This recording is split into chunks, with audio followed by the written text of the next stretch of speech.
ആലപ്പിയിൽ നിന്ന് എന്നോടൊപ്പം ചേരുന്നു, ആലപ്പുഴയിൽ നിന്ന് ശിവൻ. ഹലോ. ആ സാറേ നമസ്കാരം. നമസ്കാരം. ഞാൻ ഇതിനു മുമ്പ് പല ദിവസവും വിളിച്ചിട്ടുണ്ട്, വിളിച്ചു അടുത്ത് വന്നിട്ടും കിട്ടിയിട്ടില്ല. പക്ഷെ ഇന്ന് ഭാഗ്യത്തിന് കിട്ടി. അത് ശരി സാറേ, ഇത് ഏത് ഹൈക്കമാൻഡ് കിട്ടിയാലും ഏത് പാർട്ടി ഇവര് ഏതാരെ കൊണ്ടുവന്ന് മുഖ്യമന്ത്രിയാക്കിയാലും 2 വർഷത്തിൽ കൂടുതൽ ഇത് ഭരിക്കുകയില്ല.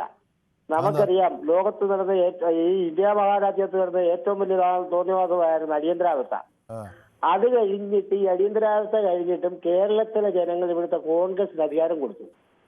111 MLA-മാരുണ്ടായിരുന്നു. 3 വർഷം തികച്ചില്ല. ഓർക്കുന്നുണ്ടല്ലോ, 3 വർഷം തികച്ചില്ല ആ ഭരണം. 1980-ൽ സഖാവ് വി കെ നായനാരാണ് ഇവിടെ അധികാരത്തിലുണ്ടായിരുന്നത്.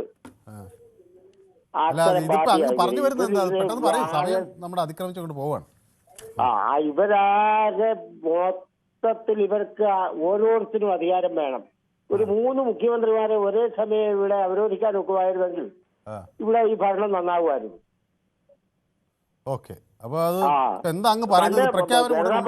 ഇത് തന്നെയായിരുന്നു. 3 പ്രധാനമന്ത്രിമാരെ ഒരേ സമയം ചരന്തിക്കിനും മറ്റേ പുള്ളിക്കാരനും ഒന്നും ഉണ്ടാക്കാനൊത്തില്ല.